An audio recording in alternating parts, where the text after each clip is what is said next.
In this video, I will show you the most efficient ways to carry two bags at once in the popular Roblox game Notoriety.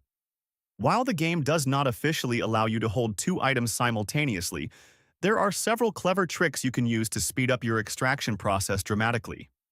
The most famous technique is known as bag juggling.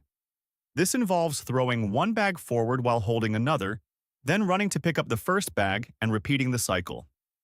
To do this effectively, look slightly upward before you throw to give the bag some extra distance.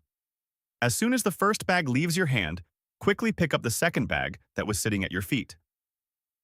Move toward the first bag and press the interact key again to swap them.